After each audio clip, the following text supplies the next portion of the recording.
स्वागत है दोस्तों आपका हमारे यूट्यूब चैनल पे। मेरा नाम रंजन वर्मा है और मैं अपना छोटा सा इंट्रोडक्शन देता हूँ पहले कि मैंने अभी तक क्या क्या किया है। तो ये देखिए मेरा इंट्रोडक्शन है। मैंने जो क्लास 10th में हासिल किया नंबर वो लगभग 80% है और 80% के बाद जो मैथ में नंबर था वो 100 आउट ऑफ 100 था, 100 में से 100 लाया था।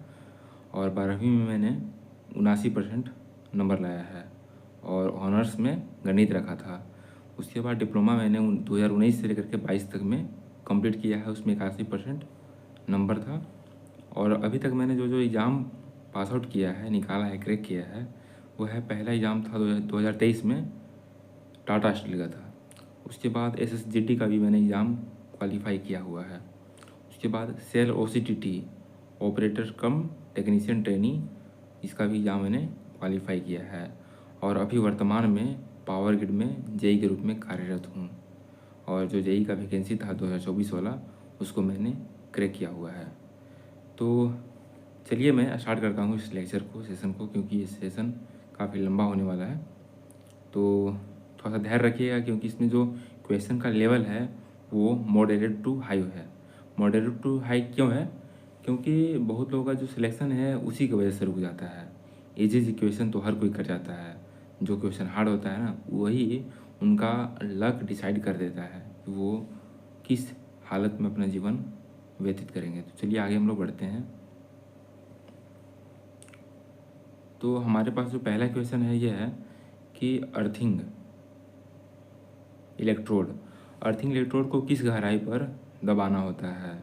जो अर्थिंग होता है हमारे मकान में, हम लोग एक अर्थ वायर के थ्रू एक जो लीकेज करंट का माध्यम प्रोवाइड करते हैं उसको हम लोग अर्थिंग कर देते हैं ज़मीन में। तो बोल रहा है कि उसको किस गहराई पर दबाना होता है। वैसे तो इसका आंसर है लगभग 8 फीट होता है, ठीक है। इसका आंसर 8 फीट होना चाहिए, लेकिन इस ऑप्शन में नहीं है। तो क्या करेंगे, जो ऑप्शन मैक्सिमम है उसको हम लोग टिक आउट कर देंगे। इसमें मैक्सिमम ऑप्शन क्या है, 4 फीट। तो इसका हो जाएगा आंसर 4 फीट। चलिए आगे बढ़ते हैं। आगे का जो क्वेश्चन है वो है थोड़ा सा न्यूमेरिकल। तो इसमें हमको क्या करना है, शॉर्ट अप्रोच मैं ले रहा हूँ, डिटेल में इसको मैं नहीं बताऊँगा। इसको मैं शॉर्ट में आपको समझाने का प्रयास करूँगा कि इसको बनाते कैसे हैं। तो देखिए यहाँ पर एक सोर्स क्या है, 3 एम्पियर है, और क्या है, एक 24 वोल्ट है। इस दोनों के माध्यम से इसमें यहाँ पर कुछ वोल्टेज बनेगा। इसी वोल्टेज को बोल रहा है कि क्या इसमें वोल्टेज आएगा। थेवेनिन वोल्टेज क्या होता है, जो लोड होता है उसके अक्रॉस कितना इसमें वोल्टेज बनेगा, उसी को तो हम लोग फाइंड आउट करना है ना। तो देखिए मैं इसमें शॉर्ट में बता रहा हूँ क्या होगा इसका। तो यहाँ पर जो 3 एम्पियर है ना, 3 एम्पियर करेंट फ्लो करेगा इसमें, तो कितना हो जाएगा, ये जो है 3 एम्पियर के माध्यम से इसमें कितना बन जाएगा, 16 वोल्ट बन जाएगा। इसमें यहाँ पर हो जाएगा 16 वोल्ट बन जाएगा।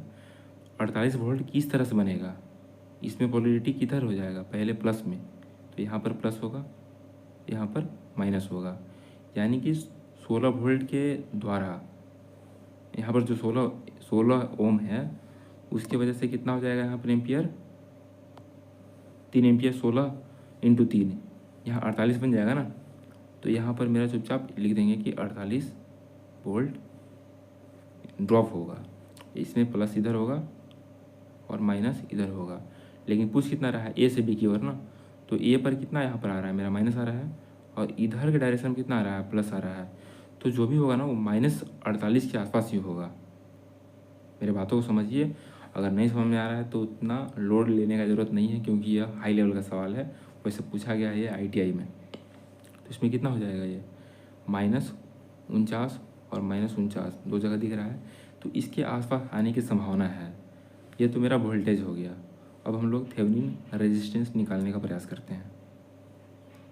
थेवेनिन रेजिस्टेंस क्या हो जाएगा, थेवेनिन रेजिस्टेंस के लिए क्या होता है कि हम लोग इसमें जो भी सोर्स है उसको डीएक्टिवेट कर देते हैं, ख़त्म कर देते हैं।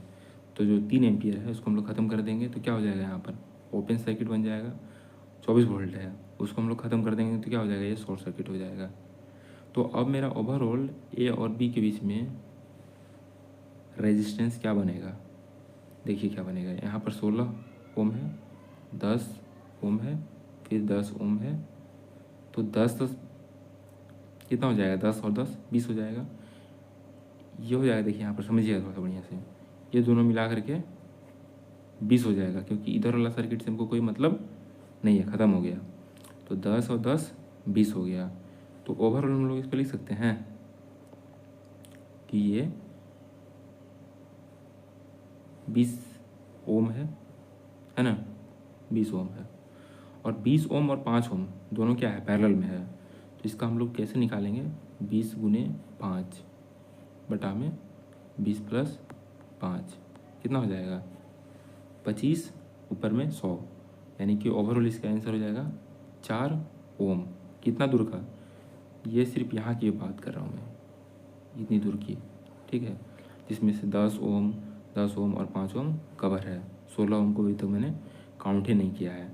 तो देखा जाए तो यहाँ पर जो इक्विवेलेंट बन के आएगा, यहाँ पर 4 ओम बन रहा है, तो जो 16 ओम है उसके सीरीज में है ना, तो 16 और 4 कितना हो जाएगा, 16 और 4 20 हो जाएगा। तो इसका आंसर हो जाएगा 20। क्यों, क्योंकि इसमें -49 के आसपास में कुछ मेरा वोल्टेज आया था। तो इसका आंसर हो जाएगा ऑप्शन सी।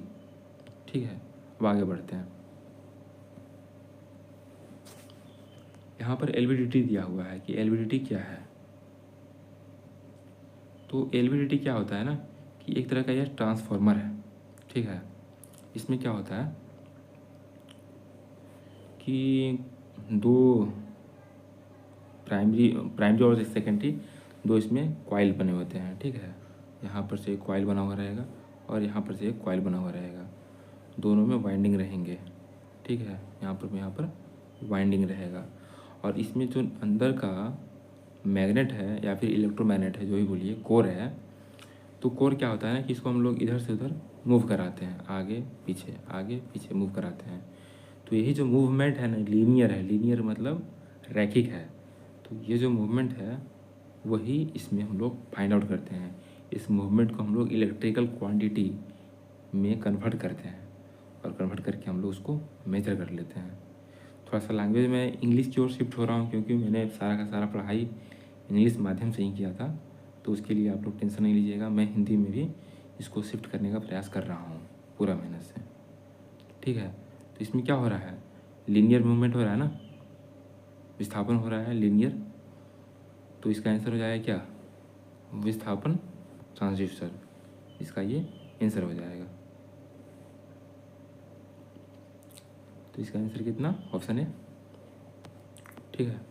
अब हम लोग आगे बढ़ते हैं।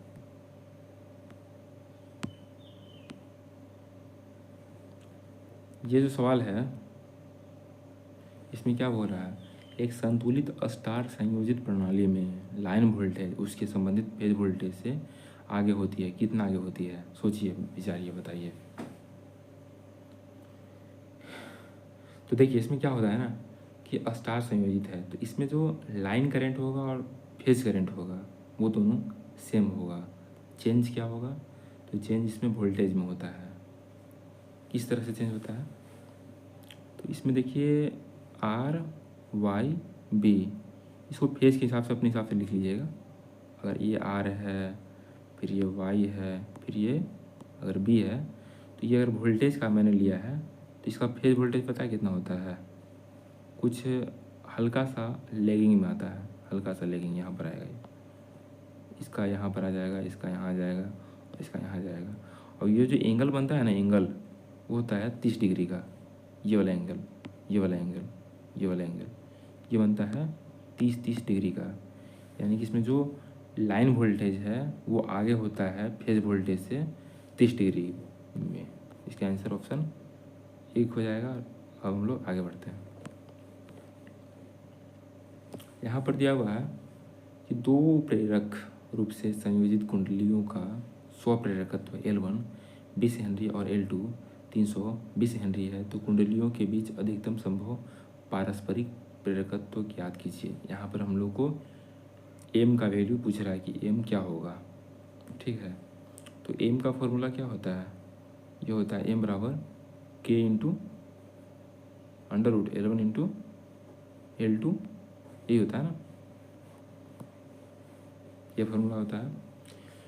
ये पूरा अंडर रूट है यहाँ तक। तो इसमें हम लोग अगर एम मैक्सिमम करना होगा, ठीक है, इस एम को अगर हम लोग को मैक्सिमम करना होगा तो ये के का वैल्यू हम लोग मैक्सिमम करेंगे तभी ना एम का वैल्यू मैक्सिमम होगा।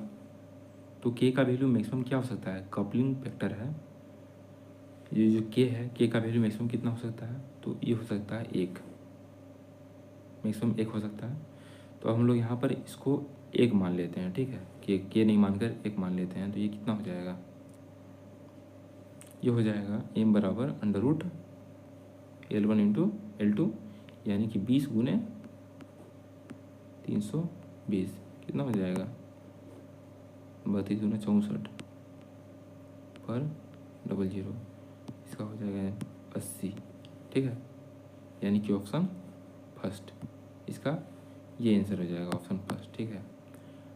एक चीज़ मैं बता रहा हूँ कि मैं इसे मोबाइल से ही शूट कर रहा हूँ, क्योंकि मेरा जो मैकबुक है एप्पल वाला, उसमें मुझे सेटिंग का बहुत सारा इशू आ रहा था, तो मैं अपना मोबाइल से ही इसमें कुछ क्वेश्चंस अरेंज किया हूँ, बनाने का प्रयास किया हूँ। पढ़ने से तो मतलब है ना, आगे देखा जाएगा, उस पर शिफ्ट हो जाऊँगा। ये जो आगे मेरा सवाल है, सवाल नंबर 6, इसमें क्या है, ये पद मापन प्रणाली पोजीशन मेजरमेंट सिस्टम की एक दक्षता क्षमता माप को संदर्भित करता है, जिसके चर के समान मान की पुनरावृत्ति मापन के लिए समान मान है। इसमें क्या करना है ना, उतना सोचना ही नहीं है, ठीक है, क्या लिखा है अगड़म बगड़म, उससे मुझे कोई फ़र्क नहीं पड़ना चाहिए, ठीक है। इसमें जो मेन पकड़ने वाला टर्म है वो है ये वाला पुनरावृत्ति। तो उससे क्या होता है ना कि हम लोग किसी सिस्टम में कोई भी इक्विपमेंट है, उसमें अगर हम लोग बार बार मेजरमेंट करते हैं तो वैल्यू बार बार सेम आता है, समान मान आता है, ठीक है। तो इस केस को हम लोग क्या बोलते हैं, इस केस को हम लोग बोलते हैं पुनरावर्तनीयता, ठीक है। इसमें ऑप्शन पहले से टिक आउट हो गया है। रिपीटेबिलिटी, यानी कि बार बार इसका मेजरमेंट सेम आएगा सेम कंडीशन के लिए, इसका आंसर ऑप्शन बी हो जाएगा। अब हम लोग आगे चलते हैं। तो जो क्वेश्चन नंबर 7 है, ये बोल रहा है कि औसत गोलाकार कैंडल शक्ति mean spherical candle power MSCP और औसत क्षैतिज कैंडल शक्ति यानी कि mean horizontal candle power MHCP के अनुपात को क्या कहा जाता है, इसका जो रेशियो है उसको क्या बोलते हैं। तो इसका जो रेशियो है ना, उसको हम लोग बोलते हैं रिडक्शन फैक्टर। और रिडक्शन फैक्टर क्या होता है, तो ये होता है MSCP बटा में MHCP। अब बताना है आप लोगों को कि MSCP क्या होता है और MHCP क्या होता है, कुछ याद आया ऐसा। तो जो MSCP है औसत गोलाकार कैंडल शक्ति, इसका वैल्यू होता है ल्यूमन बाई 4 पाई, ठीक है। और जो MHCP है यानी कि मीन हॉरिजॉन्टल कैंडल पावर औसत क्षैतिज कैंडल पावर, इसका वैल्यू होता है ल्यूमन बाई 2 पाई, होता है ल्यूमन बाई 2 पाई, नीचे वाला का वैल्यू है, इसका जो वैल्यू है ल्यूमन बाई 2 पाई है, और इसका वैल्यू होता है ल्यूमन बाई 4 पाई MSCP का। तो जो दोनों का रेशियो होता है उसी को बोलते हैं हम लोग रिडक्शन फैक्टर, ठीक है, इसको याद कर लीजिएगा। हम लोग आगे चलते हैं। क्वेश्चन नंबर 8 क्या बोल रहा है, क्वेश्चन नंबर 8 में बोल रहा है कि 230 वोल्ट के लाइन वोल्टेज के मापन के लिए उपयोग किया जाने वाला वोल्टमीटर 232 वोल्ट को इंगित करता है। तो इसमें स्थैतिक त्रुटि याद कीजिए, एब्सोल्यूट एरर ज्ञात करने बोल रहा है। तो एब्सोल्यूट एरर क्या होगा, इसमें क्या होता है उसका फॉर्मूला,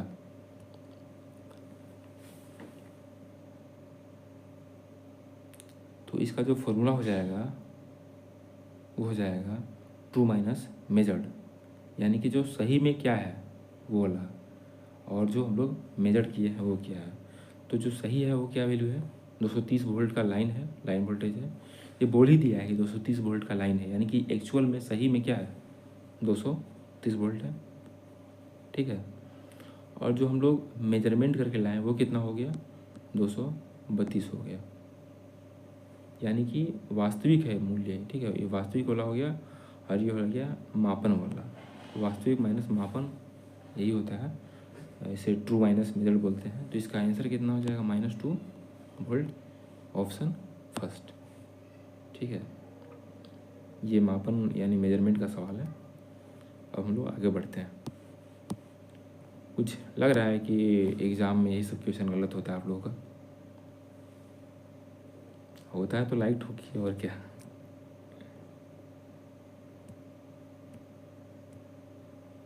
अब आगे देखते हैं, क्वेश्चन नंबर 9 है। एक चालक की सतह के पास संकेंद्रित करने के लिए प्रत्यावर्ती धारा की प्रवृत्ति को क्या कहते हैं? क्या कहते हैं बोलिए।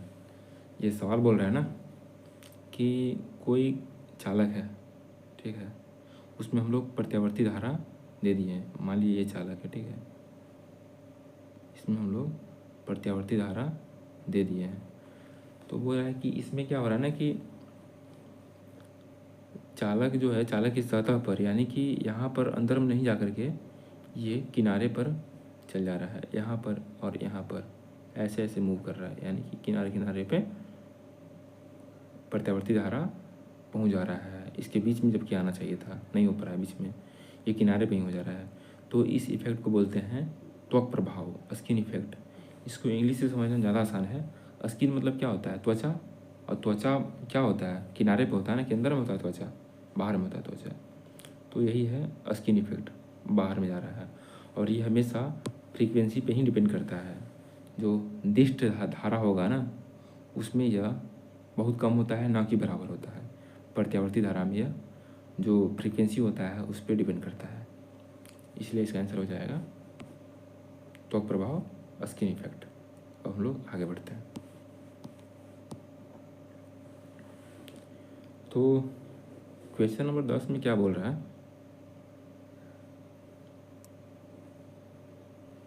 ठीक है, क्वेश्चन नंबर 10 में बोल रहा है कि एक्स और वाई के बीच में प्रतिरोध निकालना है। तो कितना इजी है ना, निकालिए इसको। देखिए यहाँ पर 6 और 2 ओम, 2 है प्रतिरोध, दोनों क्या है, सीरीज में है। 6 2 कितना हो जाएगा, 6 प्लस में, अरे भाई आराम से, ठीक है, इसमें 6 है, 2 है, दोनों क्या सीरीज में है। तो 6 2 कितना हो जाएगा, मिलकर के 8 हो जाएगा। ये दोनों मिला करके हो जाएगा 8 ओम। 8 ओम हो गया। 8 ओम 24 ओम के पैरेलल में है। तो ये दोनों का मिला के कितना हो जाएगा, 24 गुने 8 बटा में 24 प्लस में 8 कितना हो जाएगा। इसको हम लोग सोल्व करेंगे तो ये हो जाएगा 24 गुने 8 को 24 गुने 8 छोड़ देते हैं, नीचे हो जाएगा 32। अब हम लोग इसको काटेंगे, 8 चौके 32, फिर इसको 4 से 6 बार में। तो यानी कि इतना जो तामझाम था ना, सबका वैल्यू कितना है, 6 ओम है। और ये 6 ओम जो है, ये जो पहले का 6 ओम था उसके साथ कैसा रिलेशन दिखा रहा है। ये जो 6 ओम है, ये जो 6 ओम है, दोनों क्या है, पैरेलल है। तो कितना हो जाएगा, 6 6 मिला करके पैरेलल वाला ये कॉम्बिनेशन बन के आता है 3 ओम का। कैसे दिखाता हूँ, उनके 6 गुने 6 पैरेलल में ही होता है ना, 6 बटा 6, पैरेलल मतलब समांतर। बहुत सारे हिंदी मीडियम के बच्चे होते हैं, उनको कन्फ्यूजन होता है हिंदी इंग्लिश में, वो ज़्यादा हिंदी की ओर शिफ्ट होते हैं। तो इसलिए मैं हिंदी को लेकर के चल रहा हूँ, नहीं तो मैं ज़्यादा कंफर्टेबल हूँ इंग्लिश में।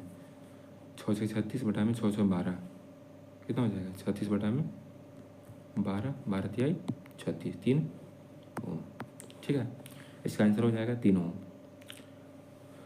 अगर मेरा पढ़ाने का तरीका थोड़ा ज़्यादा फास्ट लग रहा है ना, तो आप लोग कमेंट में बताइएगा कि ज़्यादा फास्ट है। जो भी दिक्कत होगा सब बताइएगा, क्योंकि यह लेक्चर मेरा पहला लेक्चर है। आगे मैं इम्प्रूवमेंट लाने का प्रयास करूँगा। अब देखिए 11 नंबर में बोल रहा है कि किसी परिपथ सर्किट में अभिक्रियाशील शक्ति, रिएक्टिव पावर को मापने का सही सूत्र क्या है। क्या है रिएक्टिव पावर को मेजरमेंट करने का सही सूत्र।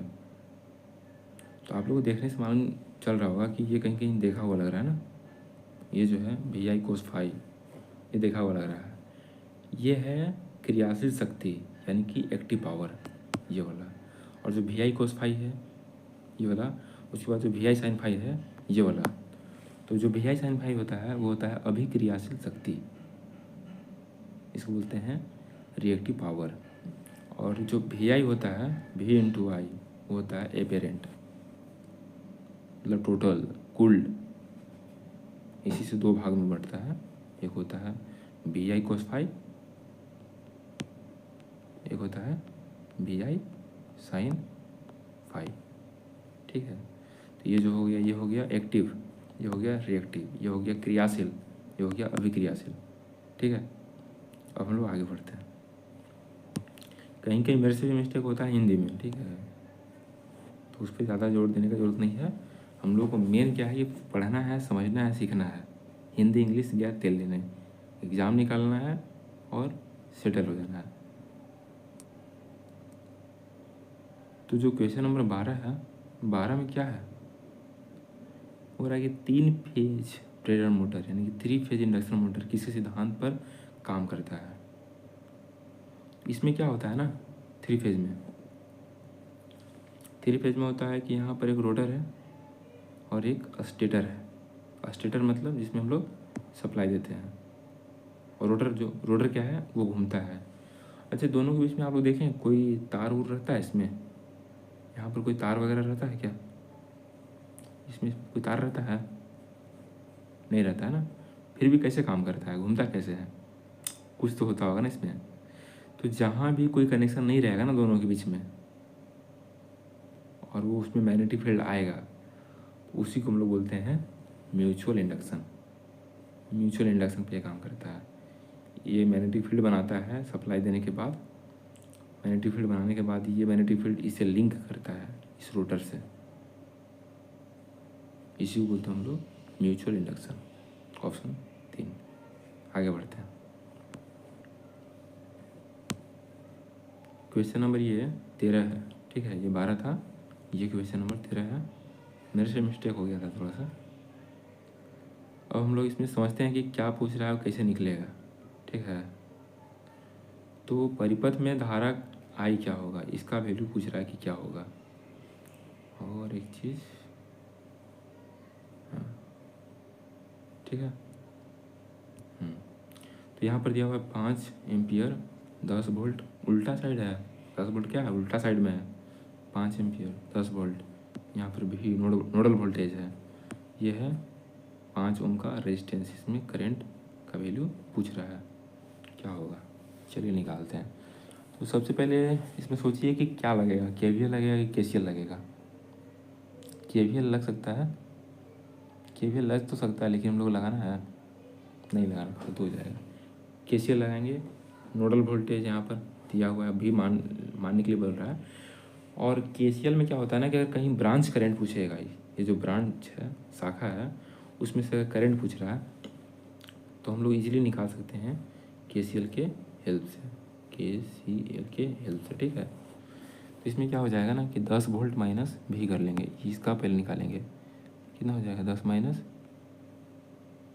नहीं, ये 10 वोल्ट का जो बैटरी है उल्टा है ना, तो इसमें -10 हो जाएगा, -10 बटा में -10 माइनस भी बटा में 2 ओम ये वाला, और फिर 5 एम्पियर का करंट इसमें आ रहा है। इसको हम लोग इन बताया ना वोल्टेज में, ये जो भी वोल्टेज है इसमें हम लोग इस करंट को पहुंचाए हैं, और ये करंट भी पहुंच रहा है, प्लस में 5 एम्पियर बराबर कितने का हो जाएगा, बराबर हो जाएगा, बराबर छोड़िए, इसको हम लोग इधर में कर लेते हैं।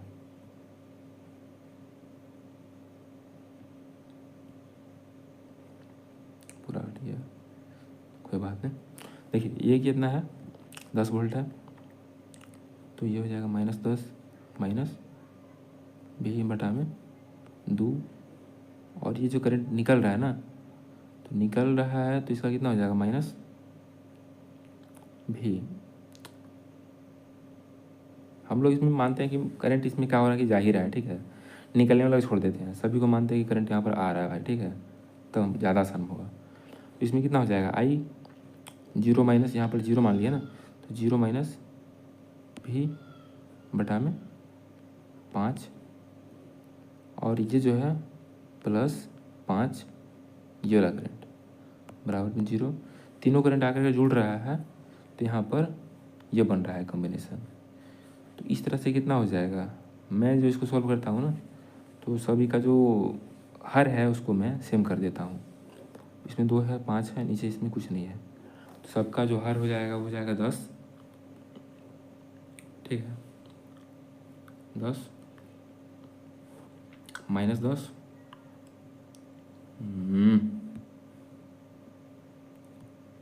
तो जो मैंने अभी इक्वेशन आपके सामने लिखा था ना उसको सॉल्व करिएगा तो आपका आंसर एकदम पक्का ये वाला आ ही जाएगा। ठीक है, 20/7। पहले आपको भी निकालना होगा, भी जो मैंने इक्वेशन दिया था उसे निकाल लीजिएगा। उसके बाद जो भी करंट आएगा ना वो जो भी आएगा वैल्यू उसमें आप माइनस लगा दीजिएगा।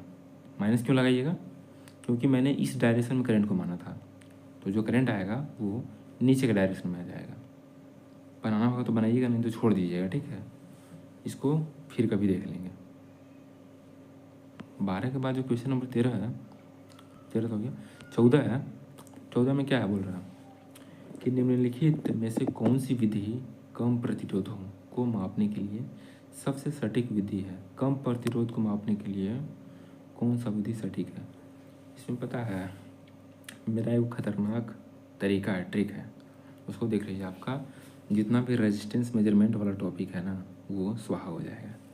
मेरा जो ट्रिक है वो है ल प क के। ठीक है, सब व्यवहार सह ब वे व भा मेरा दिल क्या मांगे।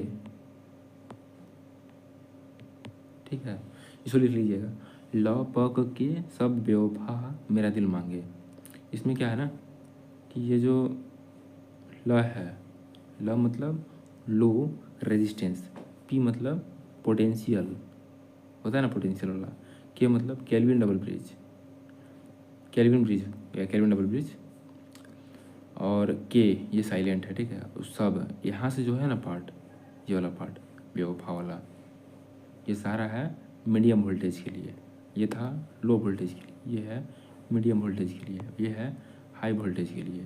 तो सब से क्या हो जाएगा सब्स्टिट्यूशन मेथड, वे से क्या हो जाएगा व्हीटस्टोन मेथड, और फा से क्या हो जाएगा फोस्टर, कैरी फोस्टर वाला।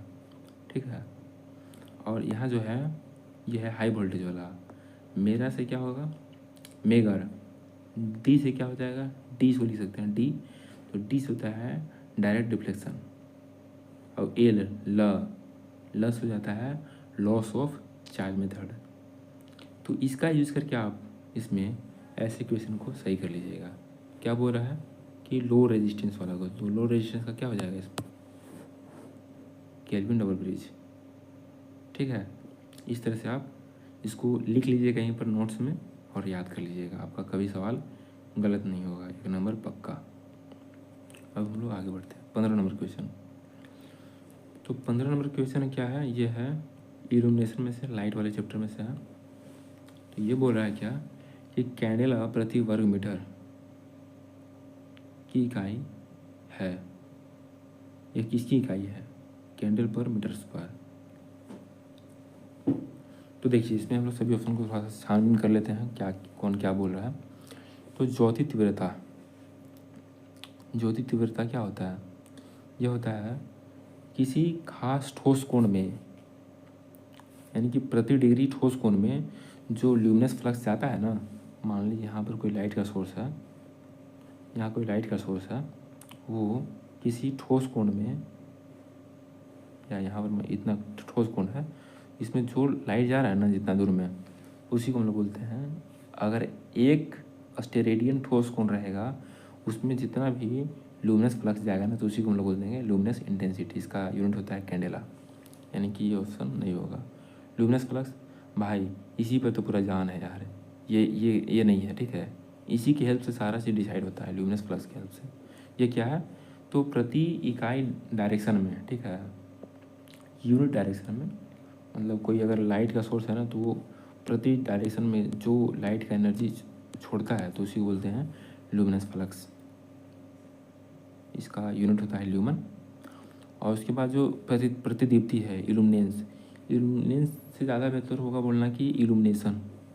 और इल्यूमिनेशन जो है ना उसका मैंने ट्रिक बनाया है, उसका जो यूनिट है कैसे है देखिए, जैसे इल्यूमिनेशन,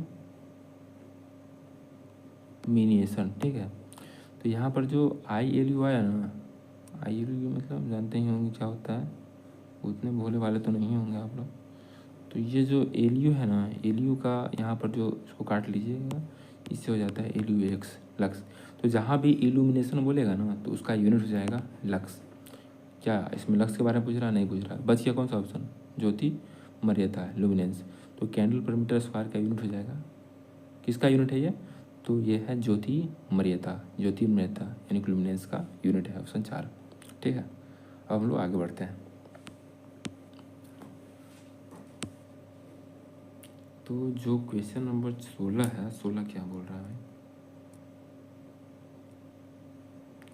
जर्मेनियम डायोड की तुलना में सिलिकॉन डायोड को प्राथमिकता क्यों दी जाती है, आखिर सिलिकॉन में ऐसी कौन सी बात है कि सिलिकॉन को हम लोग ज़्यादा प्रेफर करते हैं और जर्मेनियम को छोड़ देते हैं। तो जर्मेनियम का जो ब्रेकडाउन वोल्टेज बोल सकते हैं, बैरियर पोटेंशियल कितना होता है, जर्मेनियम का ब्रेकडाउन पोटेंशियल होता है 0.3 और सिलिकॉन को होता है 0.7 होता है। तो इसमें जो ऑप्शन 3 है बोल रहा है कि सिलिकॉन का विभव अवरोध कम होता है, नहीं होता है, कम, ज़्यादा होता है, 0.7 होता है। प्रतिरोधकता कितना होता है, प्रतिरोधकता इसमें आप लोग देख लीजिएगा, जो चार्ट होता है प्रतिरोधकता का, उसमें सिल्वर का, एल्युमिनियम का, कॉपर का, गोल्ड का, सभी का वैल्यू आप लोगों को याद रखना है। और जब आप सेमीकंडक्टर में आइएगा ना तो उसमें आप जर्मेनियम का और सिलिकॉन का दो चीज़ का ध्यान रखिएगा। तो उसमें आप पाइएगा ना कि उसका जो प्रतिरोधकता है ना सिलिकॉन का वो ज़्यादा होता है, ज़्यादा प्रतिरोध है इसमें, कंडक्टेंस ज़्यादा इसमें है, इलेक्ट्रिसिटी के लिए ज़्यादा सूटेबल जर्मेनियम है, फिर भी हम लोग सिलिकॉन को लेते हैं। आगे बढ़ते हैं, क्यों लेते हैं पता चल जाएगा। तो इसमें जो तापमान टेम्परेचर के सापेक्ष कम संवेदनशील है ना, यही इसका मेन ऑप्शन होगा। क्यों होगा, क्योंकि जो जर्मेनियम है ना, जर्मेनियम बना है माइक्रो ओम लीकेज के लिए, ठीक है, माइक्रो एम्पियर लीकेज करंट के लिए बना हुआ है। माइक्रो एम्पियर जो लीकेज करंट है वो होता है जर्मेनियम में, और जो सिलिकॉन है उसमें होता है नैनो एम्पियर में लीकेज करंट, ठीक है। तो नैनो एम्पियर ज़्यादा कम हुआ, micro ampere, obviously nano ampere ज़्यादा कम है, क्यों, 10⁻⁻⁹, ये 10⁻⁻⁶। नेगेटिव में जो ज़्यादा रहता है वही कम होता है, तो ये बहुत कम है सिलिकॉन वाला, इसलिए हम लोग इसको प्रेफर करते हैं। यह लीकेज करंट इसमें कम होता है, लीकेज करंट टेम्परेचर पर डिपेंड करता है, तो टेम्परेचर पे ये बहुत ही कम संवेदनशील है, ठीक है। और वैसे भी इसका जो मैक्सिमम टेम्परेचर होता है ना सिलिकॉन का वो होता है 175 डिग्री, और इसका होता है जर्मेनियम का होता है 75 डिग्री, ठीक है। ये मेन इसका आंसर होगा। इस तरह से आप इसको रिलेट करिए, याद रखिए। इस 4 ऑप्शन में मैंने 4 कॉन्सेप्ट बताया है ब्रेकडाउन स्ट्रेंथ को छोड़ करके। ये आपको डायरेक्ट्रिक वाले चैप्टर में मिलेगा, उतना काम का नहीं है इसमें, इलेक्ट्रॉनिक्स में। अब हम लोग आगे बढ़ते हैं। क्या बोल रहा है कि आदर्श स्थिति में यानी आइडियल कंडीशन में 200 एम्पियर आवर बैटरी के लिए चार्जिंग धारा कितना होगा।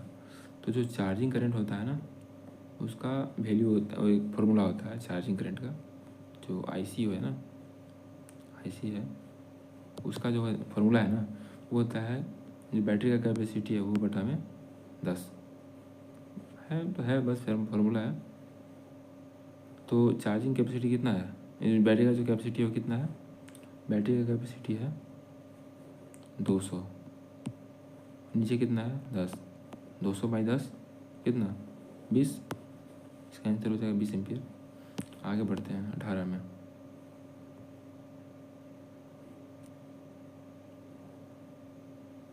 किसी परिपथ का नॉर्टन तुल्यांक क्या होता है, नॉर्टन तुल्यांक भाई दो ही तो इसमें कॉन्सेप्ट होता है ना तगड़ा वाला, एक होता है थेवेनिन का, एक होता है नॉर्टन का।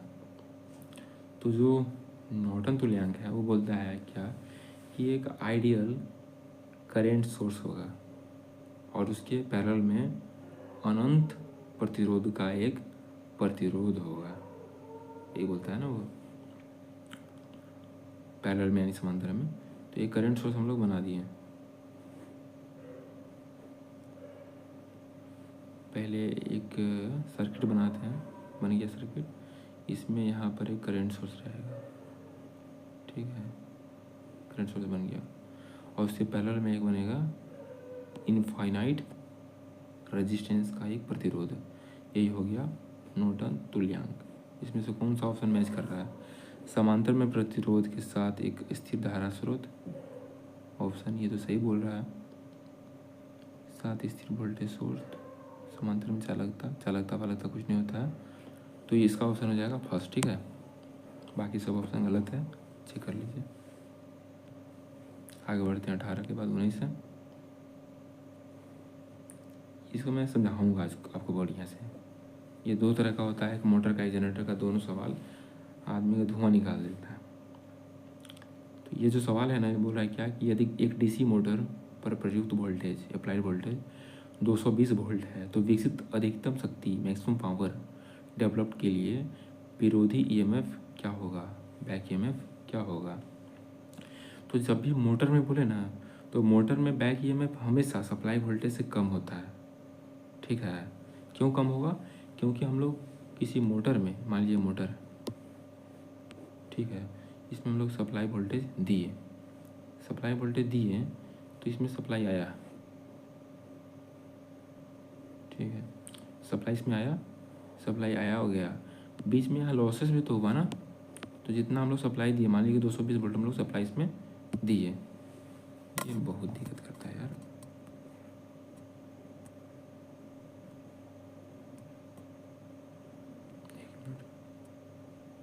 ठीक, तो ये जो मोटर है, ये मोटर हो गया, मोटर में यहाँ पर हम लोग सप्लाई दी है, ठीक है, सप्लाई दी है, तो क्या होगा ना, यहाँ पर हम लोग को बहुत सारा लॉसेस का सामना भी करना पड़ता है। मान लीजिए 220 वोल्ट अगर हम लोग इसमें सप्लाई देते हैं तो कुछ लॉसेस होगा, यहाँ पर लॉसेस होगा ना, तो लॉसेस होगा तो हमारा बैक ईएमएफ कम बनेगा। और इसमें दो ही फार्मूला है, जो सप्लाई वोल्टेज है उसका आधा और एक होता है बैक ईएमएफ का आधा। तो जो मोटर का केस होगा ना, मोटर के केस में हम लोग सप्लाई वोल्टेज में आधा कर देंगे, 220/2। और जब जनरेटर का केस रहेगा ना, तो उसमें हम लोग बैक EMF/2 कर देंगे, उतना सप्लाई वोल्टेज आएगा तो उसका एफिशिएंसी मैक्सिमम हो जाएगा, ठीक है। इसका एक कॉन्सेप्ट आता है, इससे भी मैक्सिमम पावर ट्रांसफर थ्योरम होता है ना, अधिकतम ऊर्जा स्थानांतर पर में, ऐसा कुछ होता है हिंदी में। तो उसमें क्या होता है ना कि एक रेजिस्टेंस होता है सीरीज में, उतना ही लोड में भी रेजिस्टेंस होता है, दोनों का अगर रेजिस्टेंस का वैल्यू सेम हो जाएगा तो पावर उसमें ट्रांसफ़र होगा, मैक्सिमम होगा। वो थोड़ा सा अलग मैटर है ना, समझाया हूँगा मैं कभी, फिर नहीं समझा ही देता हूँ यार, इसको समझना होगा समझ लीजिएगा, नहीं समझ में आएगा तो स्किप कर दीजिएगा इसको। तो देखिए, जैसे मतलब ये कोई थेवेनिन सर्किट है, ठीक है, यहाँ पर लोड है, तो यहाँ पर वोल्टेज है। हम लोग क्या करते हैं ना कि इसका वैल्यू, यानी कि जो सोर्स का रेजिस्टेंस है, जो लोड का रेजिस्टेंस है, दोनों का वैल्यू हम लोग सेम करते हैं, तो इसमें जो पावर ट्रांसफ़र होता है वो मैक्सिमम हो जाता है। मैक्सिमम क्यों होता है? उस केस में क्या होता है ना कि दोनों में जो ड्रॉप है वो सेम हो जाता है, इसमें भी उतना ही ड्रॉप होगा, इसमें भी ड्रॉप उतना ही होगा। तो जो ड्रॉप सेम होगा, तो इस केस में क्या होता है कि जो वोल्टेज है V/2 यहाँ पर हो जाएगा, V/2 यहाँ पर हो जाएगा और V/2 यहाँ पर हो जाएगा। यही कॉन्सेप्ट मोटर और जनरेटर में भी लगता है, बस वही है, उसको रिलेट कर लीजिएगा। मेन जो मेरा समझाना था ना इसमें, इसका जो आंसर होगा डीसी मोटर के केस में, वो क्या होगा कि जो सप्लाई वोल्टेज है उससे कम होता है बैक ईएमएफ मोटर के केस में, तो सप्लाई वोल्टेज का आधा। जनरेटर के केस में जो बैक ईएमएफ होता है, बैक ईएमएफ वो होता है ज़्यादा, किससे, जो जिसको सप्लाई करेंगे सोर्स जो भी कंज्यूमर है उसको। तो इसमें जो जनरेटर के केस में बैक ईएमएफ होता है वो वोल्टेज से ज़्यादा होता है। तो इस केस में अगर मैक्सिमम निकालना होगा ट्रांसफ़र, मैक्सिमम डेवलप पावर निकालना होगा तो EB/2 कर देना होगा, ठीक है जी। ये मोटर के केस में हो जाएगा। जनरेटर के केस में V/2। आगे बढ़ते हैं, ज़्यादा हो गया है। साइमन की इकाई द्वारा किस प्राचाल पैरामीटर को मापा जाता है, किसे मापा जाता है? तो साइमन कहने से मतलब है, इसको देखते के साथ आपको ये मालूम चल गया होगा कि इसमें किसका बात किया जा रहा है। रेजिस्टेंस और रेजिस्टिविटी तो किसी भी हाल में नहीं होगा ना। अब फंसता है आदमी यहाँ पर चालकता और ये कंडक्टेंस और कंडक्टिविटी में, ठीक है, कंडक्टेंस और कंडक्टिविटी में। तो मैं इसको याद करने का आपको एक ट्रिक बता रहा हूँ, आप फ्यूचर में कभी भूलिएगा नहीं। जब हम लोग रेजिस्टेंस लिखते हैं उसमें क्या होता है, ओम होता है ना। और जब हम लोग रेजिस्टिविटी लिखते हैं उसमें क्या होता है, ओम मीटर होता है। यानी कि जहाँ TVT आ गया है, कंडक्टिविटी रेजिस्टिविटी, TVT आ गया है, उसमें 2 टर्म है, और रेजिस्टेंस है उसमें 1 टर्म है ना। तो उसी तरह से यहाँ पर कितना टर्म है, साइमन 1 टर्म है ना। तो 1 टर्म वाला किसमें आ जाएगा, इसमें आ जाएगा। 2 टर्म वाला रहता है यानी कि सीमेन प्रति मीटर, यानी कि प्रति ओम प्रति मीटर बोल सकते थे।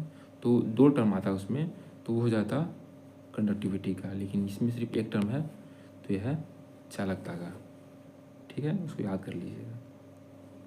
इसमें लोग फंसते हैं लेकिन फंसना नहीं है। आप फंसिएगा तो आपके घर के अगल वाले लोग आप पे हंसेंगे, ठीक है, कि लड़का खाली पढ़ता है कि क्या करता है।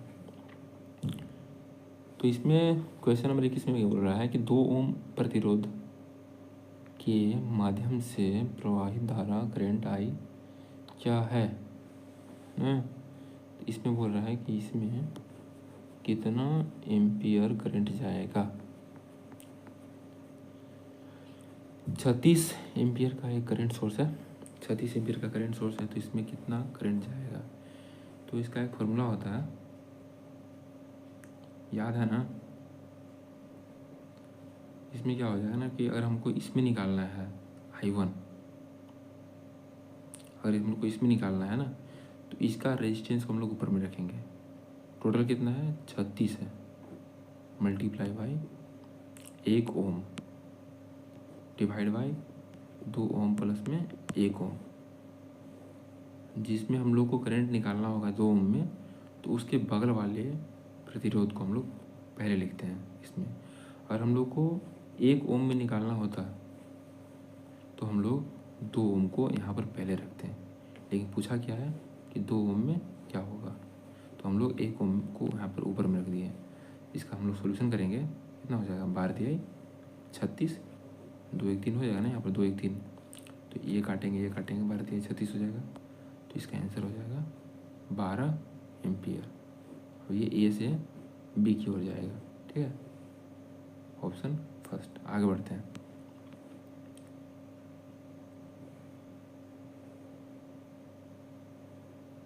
ये थोड़ा सा हैवी सवाल है, इसको बढ़िया से समझिएगा, है ना।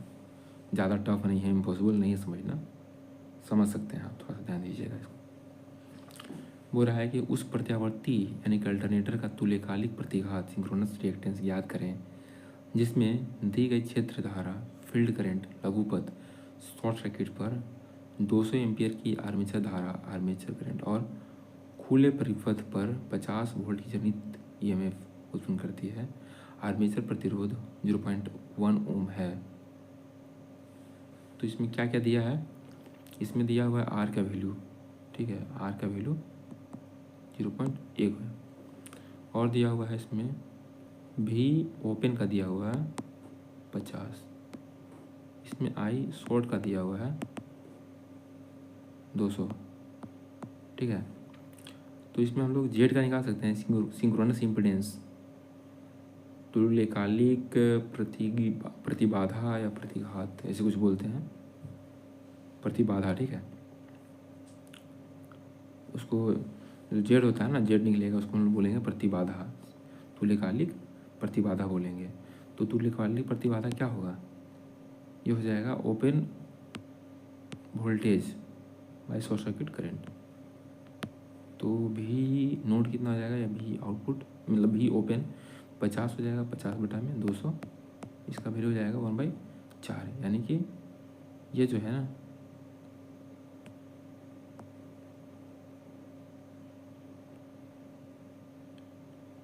तो इस जो ये निकल के आएगा, क्या क्या है भाई,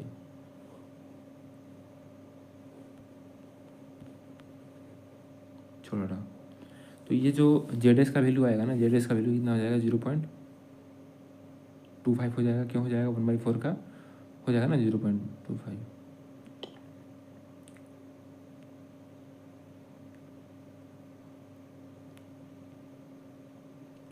इसको हम लोग क्या कर रहे हैं कि यहाँ पर 200/50 कर दिए हैं, हो गया कितना, 200/50 थोड़ी होगा यार, क्या आप लोग भी कुछ बोलते ही नहीं हैं।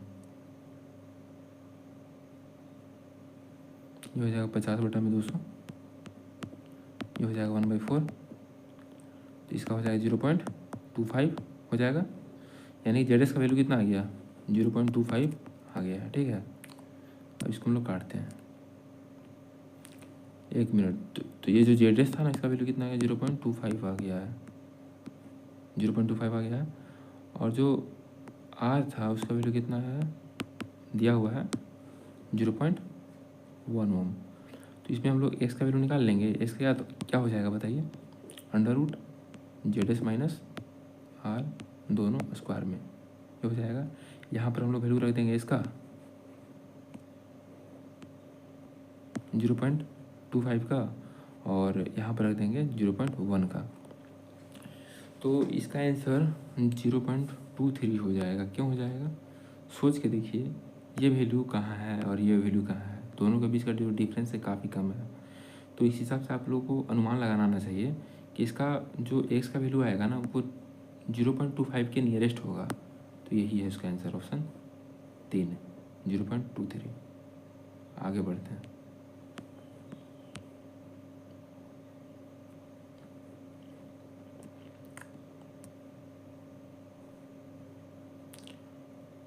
जैसा ही कुंडल का प्रेरकत्व दोगुना होता है और जब वक्रीय आपूर्ति वोल्टेज साइनसोइडल सप्लाई वोल्टेज की आवृत्ति आधी हो जाती है, तो प्रेरणिक प्रतिघात इंडक्टिव रिएक्टेंस क्या होगा। इसका फॉर्मूला होता है एक्सेल का, क्या होता है, 2 पाई FL, ये होता है ना। कुछ बोल रहा है क्वेश्चन में, क्या बोल रहा है भाई, प्रेरकत्व को दुगुना कर दो भाई, प्रेरकत्व ही है ना, इसको दुगुना करने बोल रहा है। तो क्या हो जाएगा, कर देते हैं, ये कर दिए दुगुना। बोल रहा है कि जब वक्रीय आपूर्ति वोल्टेज यानी कि साइनसोइडल सप्लाई वोल्टेज की आवृत्ति आधी कर देंगे, इसको कर देना है आधा,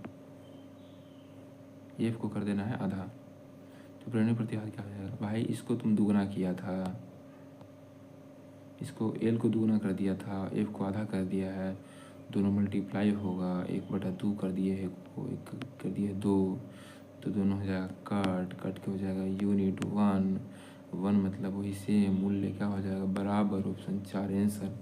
आगे बढ़ते हैं, ठीक है। 23-24 हो रहा है। डायोड्स में संचालन गति स्विचिंग स्पीड का निर्धारण किसके द्वारा किया जाता है। स्विचिंग स्पीड, स्विचिंग क्या हो सकता है बताइए, सोचिए स्विचिंग क्या हो सकता है।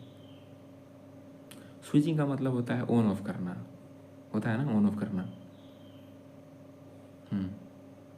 तो ये डायोड है, ठीक है, डायोड है, डायोड में सप्लाई जा रहा था, इसको हम लोग ऑफ़ किए।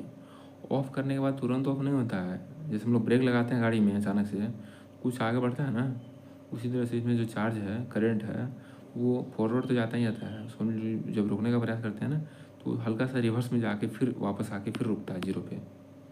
तो ये जो निगेटिव वाला टर्म है ना, ब्रेकिंग रिवर्स डायरेक्शन में, तो वही इसके स्पीड को डिफाइन करता है। रिवर्स रिकवरी टाइम, रिवर्स वाला जो वोल्टेज है उसको ये कितना देर में रिकवर कर पा रहा है डायोड, कितना देर में रिकवर कर पा रहा है, कितना देर में वो फिर से 0 पॉइंट पे लेकर के आ रहा है। तो ये रिवर्स रिकवरी टाइम ही स्विचिंग स्पीड को बताता है। ठीक है, मैंने आसान भाषा में इसको समझाया है, हालांकि ये बहुत डीपली चीज़ है। आगे बढ़ते हैं। क्वेश्चन नंबर 25 में बोल रहा है कि निम्नलिखित विद्युत रोधक यानी कि इलेक्ट्रिकल इंसुलेटर में से परावैद्युत पदार्थ डाइलेक्ट्रिक मटेरियल की पहचान करें। डाइलेक्ट्रिक मटेरियल, इसको मैं सिंपल सा बता रहा हूँ कि ये आप कैसे पहचान सकते हैं। तो ये आप देखिएगा कि जिसका हम लोग कैपेसिटर यानी कि संधारित्र बनाते हैं ना, जिस भी मटेरियल का, उसी मटेरियल को बोलते हैं परावैद्युत पदार्थ। वैसे होता तो ये बताया क्या है कि जो इलेक्ट्रिकल क्वांटिटी यानी कि इलेक्ट्रिसिटी को जो जितना रोक पाएगा उसी को हम लोग बोलते हैं डाइलेक्ट्रिक मटेरियल। लेकिन हम लोग कैपेसिटर से भी इसको पकड़ सकते हैं। कैपेसिटर के अंदर में क्या होता है, परावैद्युत पदार्थ ही तो होता है ना, तो वही हो जाएगा इसमें सिरामिक।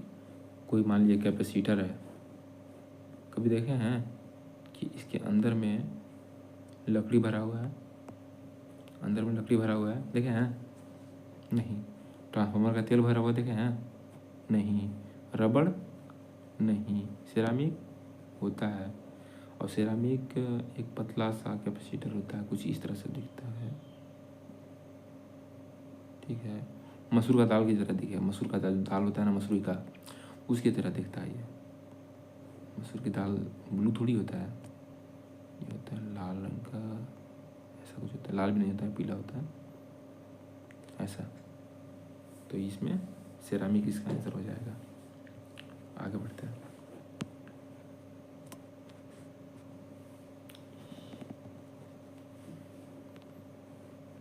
ये था ना जो 26 नंबर क्वेश्चन है, क्या बोल रहा है कि 3 फेज सिस्टम में न्यूट्रल पॉइंट के लिए अर्थ किया जाता है, अर्थिंग किया जाता है। क्यों किया जाता है 3 फेज सिस्टम में न्यूट्रल पॉइंट पर अर्थिंग, समझते हैं।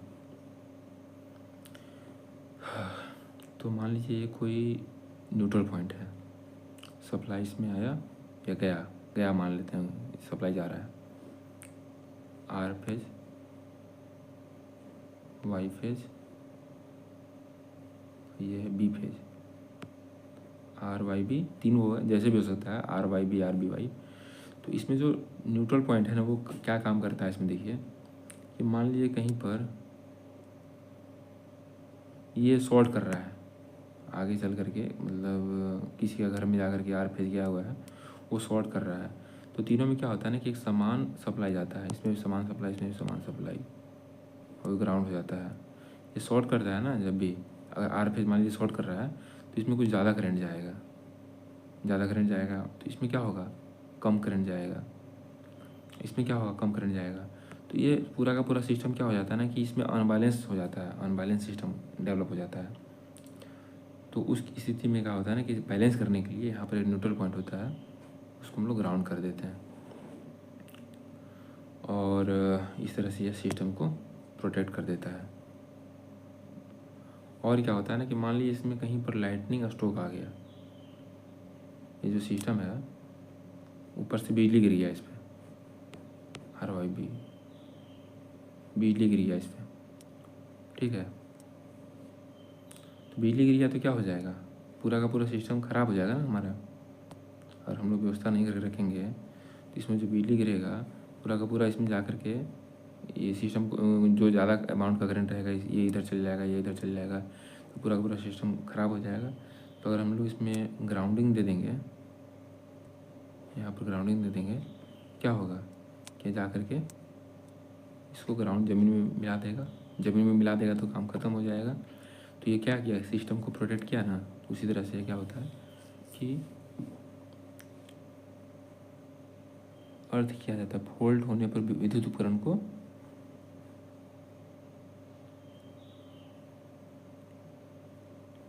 हाँ, इसमें जो लीकेज करंट जितना भी आएगा बनेगा उसको क्या करेगा, ये ज़मीन में डाल देगा। इसका यही कारण है, लीकेज करंट हो गया, जो भी करंट है। तो 3 फेज सिस्टम न्यूट्रल पॉइंट को हम लोग इसलिए याद करते हैं ताकि इसमें लीकेज करंट से बॉडी को सुरक्षा मिले।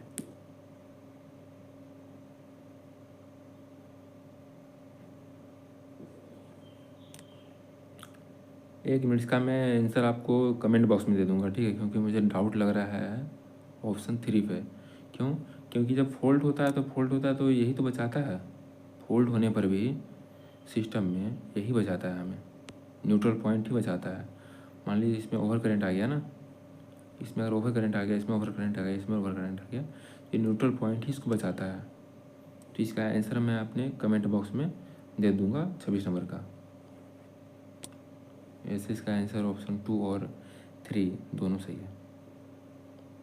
आगे हम लोग बढ़ते हैं 27 में।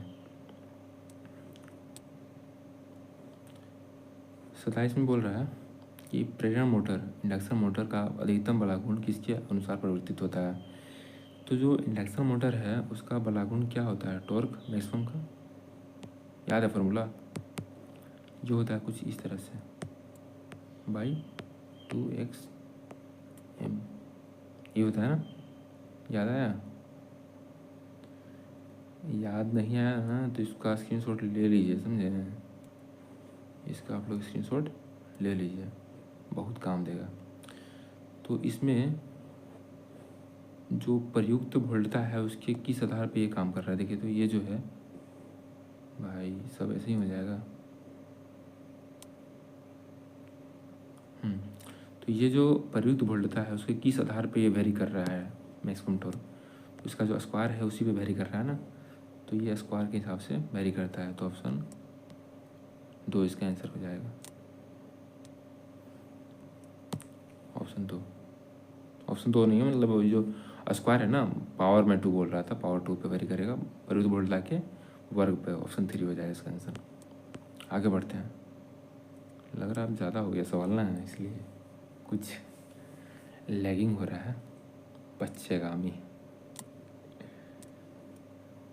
1 घंटा कंटिन्यू हो गया भाई। थोड़ा सा 1 मिनट पॉज ले लेता हूँ।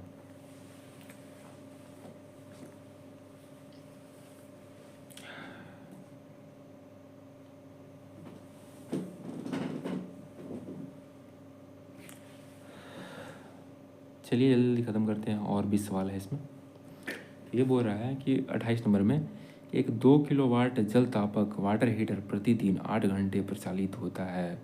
यदि प्रत्येक इकाई की लागत 3 रुपये प्रति यूनिट है तो एक महीने में 30 दिन जो है उसके हिसाब से कुल बिल की गणना कीजिए, यह मानते हुए कि 100 इकाई के लिए शून्य है। भाई 100 यूनिट का बिजली माफ़ है हमारे बिहार में, पता है 125 यूनिट बिजली माफ़ है, यहाँ पर 100 यूनिट का बिजली माफ़ है। चलिए इसी पे बनाते हैं हम लोग। तो इसका पहले हम लोग को एनर्जी निकालना होगा। पहले एक चीज़ हम लोग को जानना होगा कि एक यूनिट में कितना क्या होता है। एक जो यूनिट होता है ना उसमें होता है 1000 वाट घंटा, ये होता है। इसको याद रख लीजिए, आपका इस सवाल बन जाएगा। ये काम का चीज़ है। तो दिया हुआ है 2 किलोवाट पावर, तो इसका जो एनर्जी हो जाएगा यू, वो निकलेगा पावर गुने टाइम होता है ना। एनर्जी बराबर पावर गुने टाइम होता है, तो 2 किलोवाट लिख सकते हैं 2000 वाट गुने टाइम कितना हो रहा है 8 घंटा। कितना दिन तक? 8 घंटा, 8 घंटा कितना दिन तक? 30 दिन तक, यानी कि अर्थ आई 240 घंटा बोल रहा है। तो इस हिसाब से कितना हो जाएगा 240 गुने 2, 24 दूनी 48, 48 कितना 0, 3 और 1 4 0, 3 4। अब देखिए कि जो 4 0 हुआ, 3 0 तो यहीं पर ले लिया ना।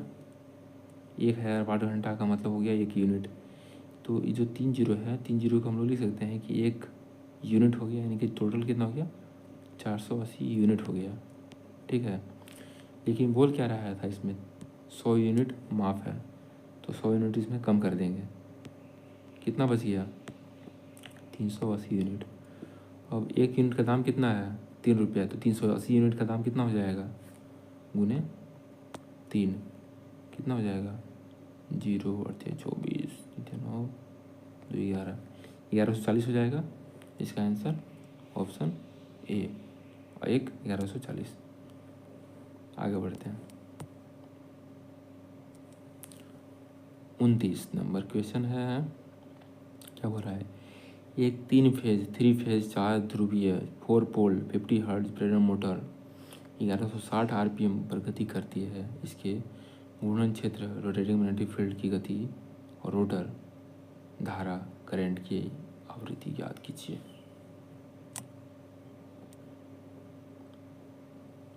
चलिए, तो ये जो इंडक्शन मोटर है, इंडक्शन मोटर में बोल रहा है कि 4 पोल है।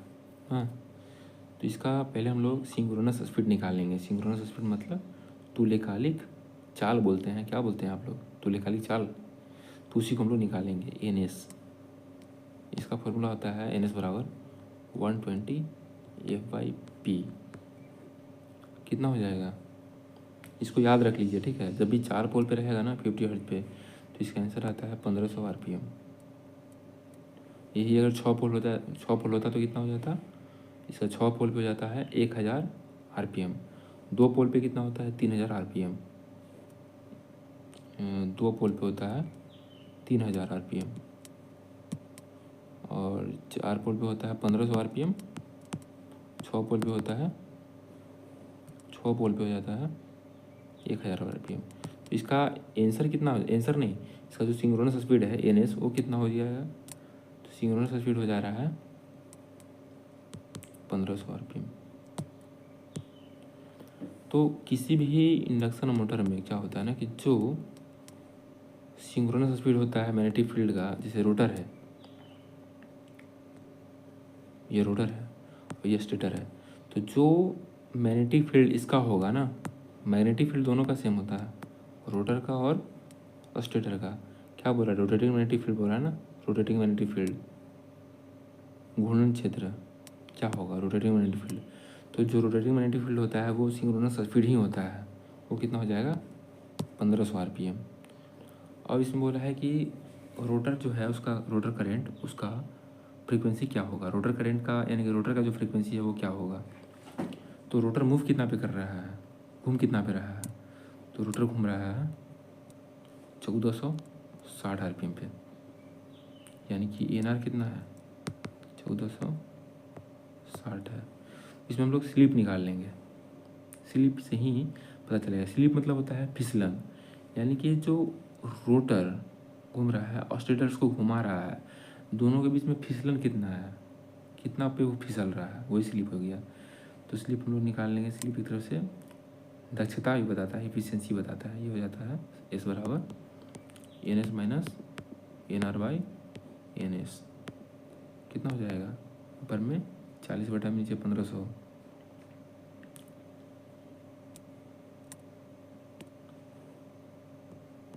40 बटा में 1500 गुने 100, ये परसेंटेज में हो गया।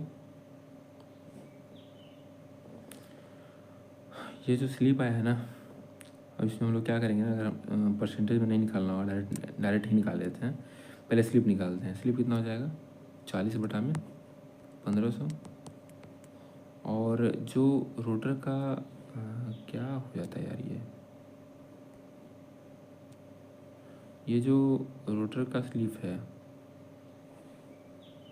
एक मिनट, ये जो रोटर का करंट है या फिर रोटर का फ्रीक्वेंसी है एफ आर, वो हो जाता है स्लिप टाइम्स, यानी स्लिप इनटू जो सप्लाई का फ्रीक्वेंसी है उसका। तो यहाँ पर सप्लाई का फ्रीक्वेंसी क्या होगा, वही हम लोग को निकालना है। सप्लाई फ्रीक्वेंसी दिया हुआ है 50 हर्ट्ज, हम लोग को ये निकालना है रोटर का फ्रीक्वेंसी। तो उसमें क्या करेंगे, हम लोग स्लिप से मल्टीप्लाई कर देंगे सप्लाई फ्रीक्वेंसी में। सप्लाई का जो हर्ज है, फ्रीक्वेंसी है, उसमें हम लोग इस स्लिप को मल्टीप्लाई कर देंगे। कर दीजिए। तो हम लोग मल्टीप्लाई करते हैं,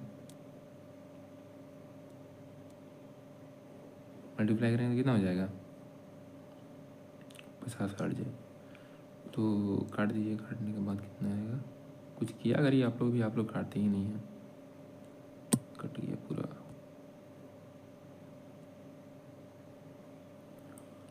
तो 50 गुने स्लिप कितना था? 40 बटा में 1500। काटेंगे।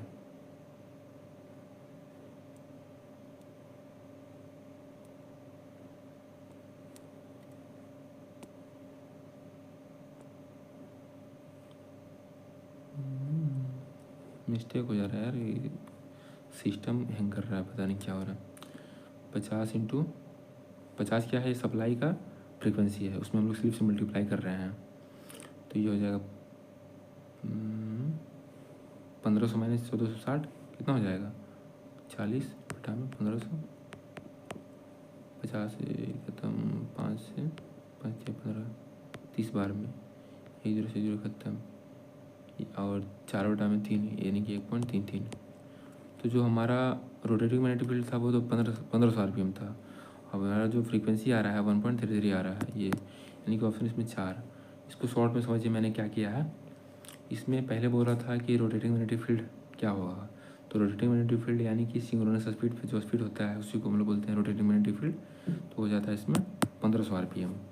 और इसमें बोल रहा है कि फ्रीक्वेंसी क्या होगा रोटर का, तो रोटर का फ्रीक्वेंसी हो जाता है स्लिप जो भी फिसलन है, यानी कि जो गैप है 1500 RPM से 1460 का जो गैप है, जो स्लिप है, उसको मल्टीप्लाई करना होता है सप्लाई फ्रीक्वेंसी में, तो इतना निकल गया 1.33। ठीक है, 29 बन गया। आगे देखते हैं, फटाफट हम लोग चलते हैं। पता नहीं कैसे क्या हो रहा है यार। हाँ, इसमें रहा है 2 watt metre method. 2 watt metre method में 2 वाट मीटर का जो रीडिंग है वो समान है। इसको मैं समझाना चाहता हूँ आपको कि जो एक्चुअल पावर होता है P, इसमें यही मेजर किया जाता है, ये होता है W1 प्लस में W2 से। तो इसमें हम लोग W1 का मान कांस्टेंट रखते हैं, W2 का मान हम लोग वेरी करते हैं। कभी W2 को हम लोग इक्वल कर देंगे, कभी कम कर देंगे। तो इसका जो वैल्यू है ना वो हम लोग हटाते ही हैं। स्टार्टिंग में क्या होता है ना, W2 ही होता है, उसके बाद उसको हटाते हैं W1 के कंपेरिजन में। तो हटा करके सबसे पहले क्या करते हैं ना कि W1 के इक्वल रखते हैं। वैसे इसका आंसर पता है क्या है, इसका आंसर होगा ऑप्शन फर्स्ट। क्यों होगा, क्योंकि ये बोल रहा है कि ये वाला दोनों इक्वल है। इक्वल के केस में 0 डिग्री होता है। मैं समझाने का प्रयास कर रहा हूँ, इसमें 3-4 केस बनता है, आप उसको अभी समझिए। मैं इसको बार बार आने वाले समय में 4-5 बार अगर रिपीट कर दूंगा ना तो आपके माइंड में वो छप जाएगा। तो इसमें हम लोग W2 का मान को घटाते हैं, W2 का पहले वैल्यू कर देंगे W1 के इक्वल बराबर। उसके बाद W2 का वैल्यू को हल्का सा कम करेंगे। कितना कम करेंगे, W1 का आधा कर देंगे, यानी कि इसमें से एक दूसरे का दोगुना हो जाएगा या फिर एक दूसरे का आधा हो जाएगा। तो इसमें W2 आधा हो जाता है। तो इस केस में जो पहला केस था इक्वल वाला, उसमें होता है 0 डिग्री, जो फेज डिफरेंस है वो हो जाता है 0 डिग्री। ठीक है, उसके बाद अगर हम लोग उसको और हल्का सा कम करते आधा करते हैं तो उसमें हो जाता है 30 डिग्री। उसके बाद हम लोग 0 कर देते हैं तो उसमें हो जाता है 60 डिग्री। उसके बाद हम लोग और कम कर देते हैं, माइनस में इक्वल कर देते हैं तो उसमें जाता है नेगेटिव 90 डिग्री। इस तरह से ये वैल्यू घटता है। ठीक है, तो इसका आंसर हो जाएगा 30 का 1। तो हम लोग आगे बढ़ते हैं। ठीक है, वैसे जब भी हम लोग स्क्रीन पे देख रहे हैं ना 20 मिनट तक, तो 20 मिनट के बाद हम लोग को 20 सेकंड तक बाहर यानी कि 20 फीट दूर देखना पड़ता है, तब जाके हमारा आँख स्वस्थ रहेगा। और मैं कंटिन्यू 1 घंटा से स्क्रीन पे जो देख रहा हूँ उसे देख रहा हूँ, लेकिन आप लोग इसे थोड़ा संभलिएगा ना कि 20 मिनट देखने के बाद 20 सेकंड अपने आँख को 20 फीट दूर देखना है, ताकि आँख कम और दूर दोनों को हमेशा पहचान सके। निकट दृष्टि दोष और दूर दृष्टि दोष ये सबसे नहीं होगा। ठीक है, आगे हम लोग बढ़ते हैं इसमें। इसके बाद फटाफट मारते हैं। ठीक है,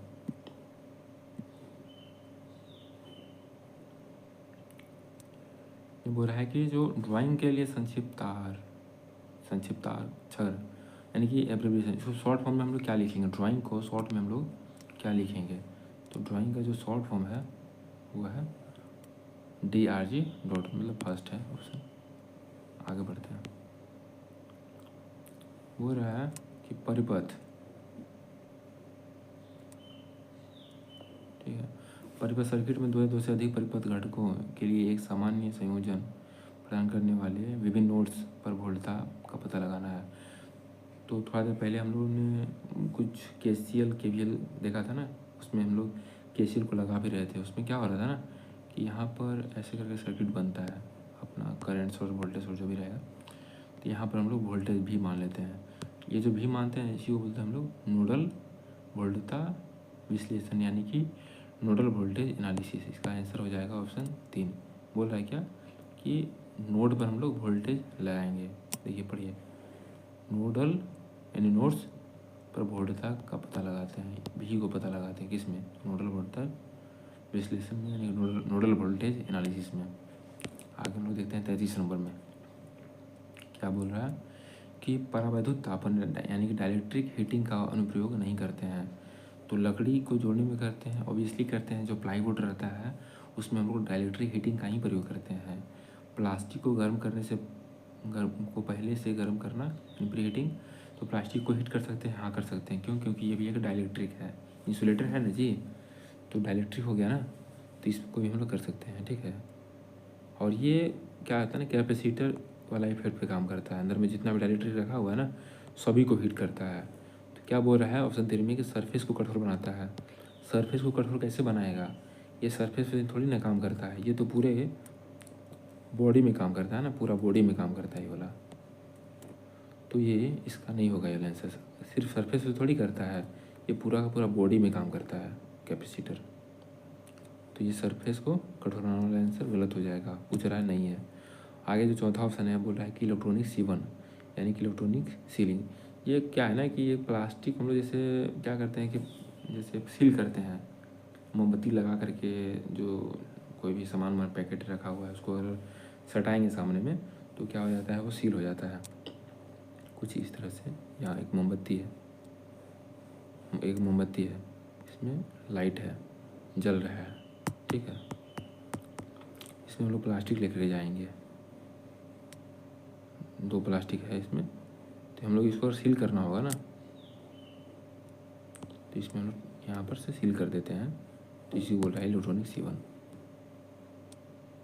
तो इसका आंसर ऑप्शन 3 हो जाएगा कि इसमें हम लोग सतह को हार्ड नहीं कर सकते हैं। क्यों नहीं कर सकते हैं? क्योंकि डाइलेक्ट्रिक पूरे के पूरे बॉडी से मतलब रखता है, उसको स्किन से त्वचा से मतलब नहीं है, समझ सकते हैं। आगे हम लोग बढ़ते हैं 34 नंबर। मापन प्रणाली मेजरमेंट सिस्टम में संख्या 130.4 में महत्वपूर्ण अंक की संख्या कितनी है? महत्वपूर्ण अंक कौन कौन सा है? इसमें किस किस संख्या का इम्पोर्टेंस है? 1 का है, 3 का है, 0 का है, 4 का है, सभी का है। 0 हटा देंगे तो क्या हो जाएगा? 13.4 हो जाएगा, ख़त्म कहानी का वैल्यू चेंज हो जाएगा। इसलिए इसमें जितना भी दिया गया है सारा का सारा इम्पोर्टेंट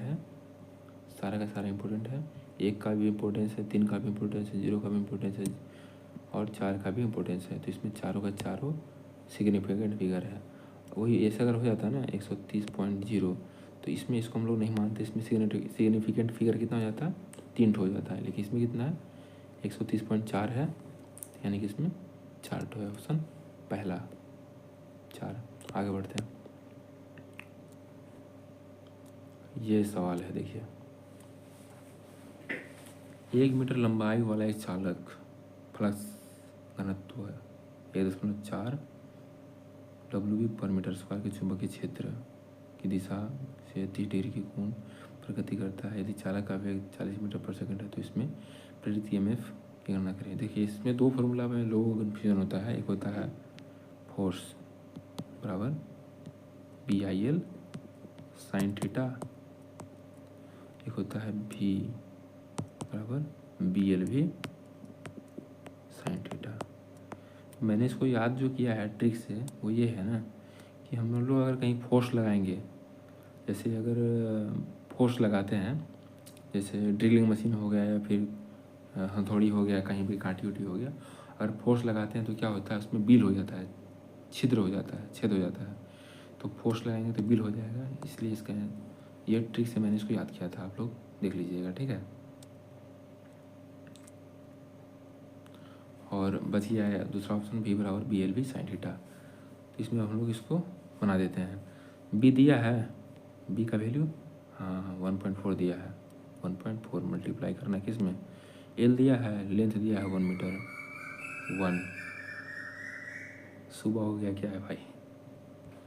आगे देखते हैं तो इसमें भी दिया है वेलोसिटी 40 मीटर पर सेकंड, 40 दिया हुआ है। साइन थीटा दिया है, एंगल 30 डिग्री दिया है, यानी कि साइन थीटा का वैल्यू कितना हो जाएगा 1/2। इसको हम लोग सॉल्व करेंगे, कितना हो जाएगा BLV साइन थीटा, कुछ मिस्टेक हो रहा है क्या?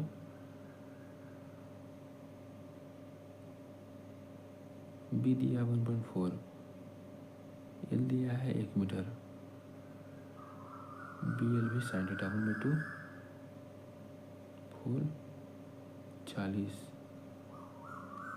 20 14 28, 1 मिनट।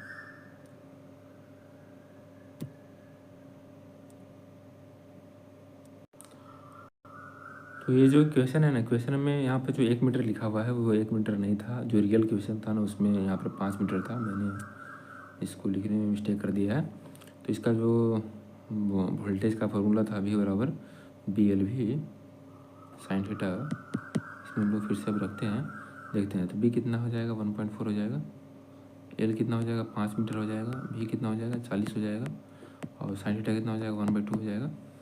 तो यहाँ से अगर हम लोग सॉल्व करना चाहेंगे तो 2 से 20 बार में कट जाएगा और 20 पे से 100 हो जाएगा, ठीक है। 5 बार मल्टीप्लाई कर देंगे तो, और 100 में 1.4 से मल्टीप्लाई कर देंगे तो 140 हो जाएगा। इसका आंसर हो जाएगा 140, ठीक है। सॉल्व कर लिएगा बढ़िया से, ठीक है। इसका हो जाएगा 140। आगे बढ़ते हैं। वो राइट, निम्नलिखित में से कौन सा ट्रांसड्यूसर हॉल प्रभाव यानी कि हॉल इफेक्ट पर काम करता है? तो देखिए हॉल इफेक्ट में क्या होता है, बढ़िया समझिएगा। ये कोई एरिया है, ठीक है, और इसमें क्या है ना कि हम लोग मैग्नेट लगा देते हैं दोनों साइड में। ये मैग्नेट है, इधर एक मैग्नेट है, ठीक है। ये नॉर्थ हो गया, ये साउथ हो गया। अंदर में क्या करते हैं ना, हम लोग एक लिक्विड प्रोवाइड करते हैं। लिक्विड किसी मेटल का रहेगा, मेटल का या फिर किसी भी चालक पदार्थ का, इसमें लिक्विड हम लोग फ्लो करवाते हैं। तो इसमें क्या होता है ना कि नॉर्थ पोल और साउथ पोल के इफेक्ट में आकर के निगेटिव इधर, निगेटिव या पॉजिटिव इधर, या निगेटिव या पॉजिटिव इधर, दोनों क्या होता है ना कि एक तरफ में चार्ज इकट्ठा हो जाता है। तो अगर चार्ज एक तरफ इकट्ठा होगा, मान लीजिए कि अगर निगेटिव यहाँ पर जमा हो गया, पॉजिटिव यहाँ पर जमा हो गया, मान लीजिए बोल रहे हैं, तो ये एक वोल्टेज का रूप नहीं ले लिया, माइनस प्लस। तो उसी तरह से क्या होता है ना कि चुंबकीय यानी कि चुंबकत्व, मैग्नेटिज्म से हम लोग वोल्टेज बनाते हैं। इसमें हॉल इफेक्ट में ये होता है। आगे बढ़ते हैं। 37, MMF विधि मशीन के वास्तविक प्रदर्शन की तुलना में एक विनिमय देती है, इस कारण इसे डैश के नाम से जाना जाता है। तो जो MMF मेथड है ना, वो विनिमय यानी कि रेगुलेशन यानी कि डिफरेंस कम देता है, ज़रूरत से कम देता है। ये क्या हो जाएगा, लोअर हो जाएगा, लोअर वैल्यू। तो ये क्या है, आशावादी है कि निराशावादी है? तो मान लीजिए कोई काम कर रहे थे या फिर कुछ घटना घट रहा था, उसमें लॉसेस हो रहा था जितना हो रहा था, ठीक है, लेकिन हम लोग को दिखाया कम जा रहा था। तो दिखाया कम जा रहा था यानी कि उसमें हम लोग को देखने में अच्छा लग रहा था, मज़ा आ रहा था ना, हम लोग का उम्मीद जग रहा था कि भाई हम लोग काम कर लेंगे, लॉसेस कम हो रहा है। तो वही है आशावादी, हम लोग का आशा उसमें बढ़ता है। लॉसेस कम दिखाया जाता है, आशा बढ़ जाता है, आशावादी टाइप का है, ठीक है। MMF मेथड आशावादी होता है, उसमें कम रेगुलेशन दिखाते हैं, विनिमय कम दिखाते हैं। वही EMF मेथड में हम लोग विनिमय ज़्यादा दिखाते हैं, और ज़्यादा दिखाएंगे लॉसेस तो क्या होगा, काम करने का मन रहेगा, फिर भी हम लोग निराश हो जाएंगे, वही निराशावादी है, ठीक है। और एक्यूरेट कौन सा आता है, एक्यूरेट आता है जीरो पावर फैक्टर मेथड, ठीक है। ये एक्यूरेट मेथड आता है, सबसे बढ़िया यही मेथड है, न कम न ज़्यादा है। ये जो एक्चुअल लॉसेस होता है, एक्चुअल रेगुलेशन होता है, उसके नियर में, पास में ये वैल्यू दिखाता है। आगे बढ़ते हैं। किसी माप यंत्र की परिशुद्धता किसी दिए गए पाठ्यांक के साथ एक निश्चित पाठ्यांकों को पुनरुत्पादित करने की उसकी क्षमता को किससे सूचित किया जाता है। भाई इंग्लिश पढ़ते पढ़ते हिंदी में कमज़ोर हो गया हूँ। तो जहाँ लिखा पुनरुत्पादित, ये सब जहाँ दिखेगा ना, उसका मतलब हो जाता है रिपीट कर रहा है, रिपीट कर रहा है बार बार। उसकी क्षमता को हम लोग क्या बोलते हैं, तो रिपीटेबिलिटी बोलते हैं, संगति, पुनरुत्पादितता या पुनरोलोकिता, ऐसे कुछ भी बोलते हैं। जहाँ शब्द आ गया, रिपीटेशन शब्द आ गया, तो उसमें यही हो जाएगा। आगे बढ़ते हैं 39 में।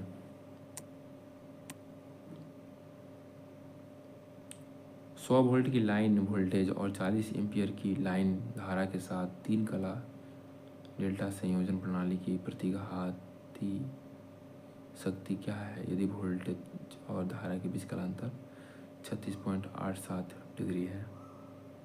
तो इसका आंसर हो जाएगा, क्या बोल रहा है भाई, प्रतिघाती शक्ति, यानी कि sin five, VI sin five वाला बोल रहा है ना, VI sin फाइव, यही होता है ना। तो भी कितना है, इसमें √3 से मल्टीप्लाई हो जाएगा क्योंकि यह 3 फेज है, और सभी होता है इसमें लाइन में, √3 into line voltage into line current into sin five, ठीक है, ये हो जाएगा। तो इसमें मल्टीप्लाई कर देंगे √3 से, किस में, VL में, यानी कि भी कितना है 100 वोल्ट लाइन वोल्टेज दिया हुआ है, यहाँ करंट कितना है, और 40 एम्पीयर लाइन करंट 40 हो जाएगा, इंटू साइन 36.87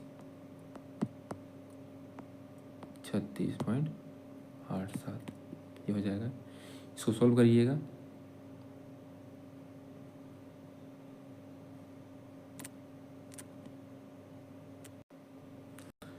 तो इसमें जो साइन 36.87 है, इसका वैल्यू कुछ 3/4 के अप्रोक्स आएगा, इसका वैल्यू 3/4 आ जाता है।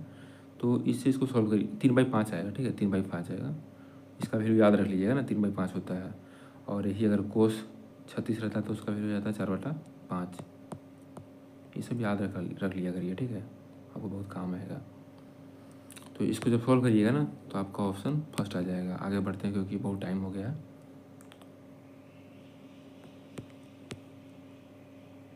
तो जो लिखा 40 क्वेश्चन है, इस क्वेश्चन में क्या बोल रहा है ना कि प्रारंभन के समय, यानी कि स्टार्टिंग के समय में जो पिंजरी केज प्रेरण मोटर को स्टार में जोड़ा जाता है, यानी कि जो स्क्विरल केज इंडक्शन मोटर होता है उसको स्टार में जोड़ा जाता है ताकि फेज वोल्टेज कम हो जाए। तो कितना कम होता है, तो जब भी स्टार और डेल्टा का कॉन्सेप्ट आता है ना, तो उसमें क्या हो जाता है ना कि √3 का मल्टीप्लाई चलता है, ठीक है। तो स्टार में क्या हो जाता है ना, स्टार में जो, देखिए बताता हूँ मैं, यहाँ सप्लाई था, लाइन था, उससे मैंने लाइन लेकर के आया बाहर से, सिस्टम से सप्लाई से हम लाइन लेकर के आए और उसको हम लोग स्टार में जोड़ दिए, तो इधर का जो लाइन वोल्टेज था और इधर का जो स्टार वोल्टेज है, स्टार के करंट में स्टार का जो फेज वोल्टेज है और जो लाइन वोल्टेज है, दोनों के बीच में डिफरेंस कितना होता है, √3 का होता है। ये √3 टाइम इससे ज़्यादा होता है, और ये √3 जो लाइन वोल्टेज होता है वो फेज वोल्टेज से √3 गुना ज़्यादा होता है, और जो फेज वोल्टेज है वो लाइन वोल्टेज से √3 गुना कम होता है। इसका आंसर कितना हो जाएगा, लाइन वोल्टेज से √3 गुना कम हो जाएगा, ऑप्शन 2, ठीक है। ये ऑप्शन 2 मार लीजिएगा। आगे बढ़ते हैं। 41 नंबर क्वेश्चन में लिखा हुआ है कि 20 kVA 6600/220 वोल्ट 50 हर्ट्ज अपसाई आदर्श ट्रांसफार्मर की प्राथमिक धारा क्या होगी। प्राथमिक धारा मतलब प्राइमरी करंट बोल रहा है। तो इसका क्या होता है ना कि टोटल जो केवीए दिया हुआ है, टोटल कैपेसिटी 20, ये क्या आ गया भाई, 20 kVA, इसमें क्या है ना कि वोल्टेज भी है और एम्पियर भी है ना। तो वोल्टेज भी है और एम्पियर भी है, तो इसमें अगर हम लोग इसमें एम्पियर से भाग दे देंगे तो वोल्टेज निकल जाएगा, और वोल्टेज से भाग दे देंगे तो एम्पियर निकल जाएगा, एम्पियर से भाग देंगे वोल्टेज निकल जाएगा, वोल्टेज से भाग देंगे एम्पियर निकल जाएगा। यानी कि प्राथमिक का ही लेना है। 6600 वोल्टेज अगर हम लोग प्राथमिक वाला लेंगे इसमें, तो जो आंसर निकलेगा वो प्राथमिक करंट ही निकलेगा। तो हम लोग 20,000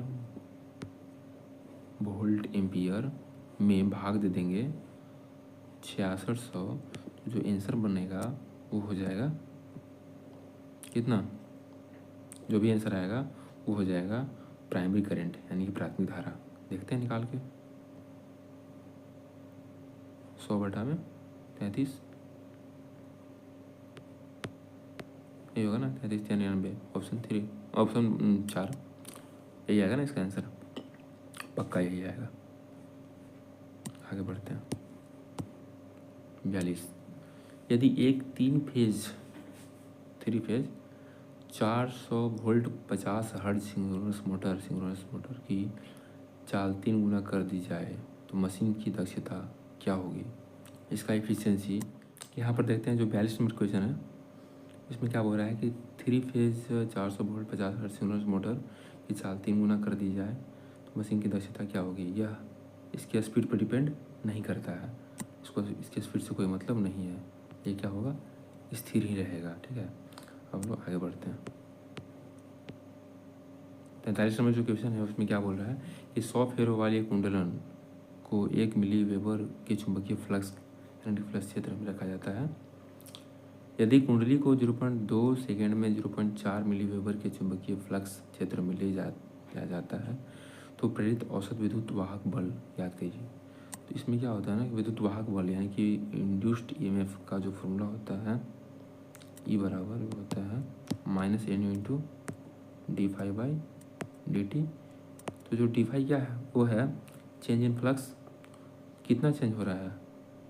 पहले देखिए एन को हम लोग लेते हैं, ठीक है, एन कितना है 100 है, multiply by change in flux, flux कितना चेंज हो रहा है 1 मिली वेबर से लेकर के 0.4 मिली वेबर। तो दोनों के बीच में जो डिफरेंस है कितना है 0.6 का है, और टाइमिंग कितना लग रहा है 0.2 लग रहा है ना। तो इसको सॉल्व करेंगे तो कितना हो जाएगा,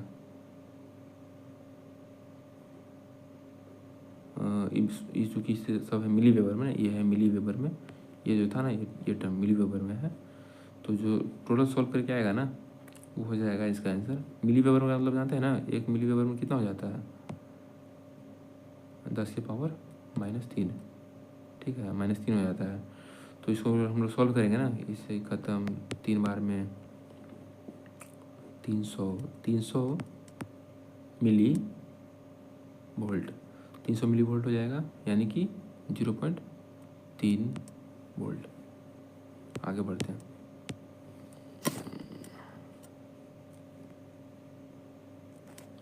एक दोहरे पिंजरे प्रेरण motor double cage induction motor में यदि पिंजरों में से एक में कम प्रतिरोध और ऊंची रिसाव प्रक्रिया हो तो वह कौन सा पिंजरा होगा।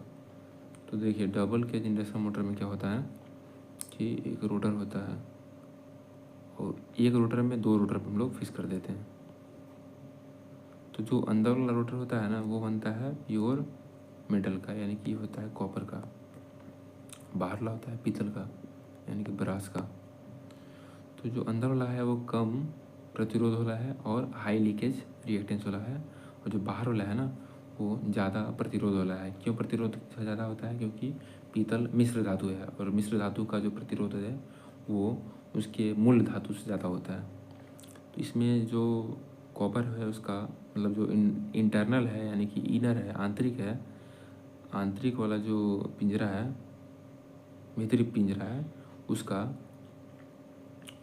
रेजिस्टेंस कम हो जाएगा और रनिंग कंडीशन में जब चलता है तो जो अंदर वाला है ना पिंजरा उसी के बदौलत चलता है, उसी के वजह से चलता है।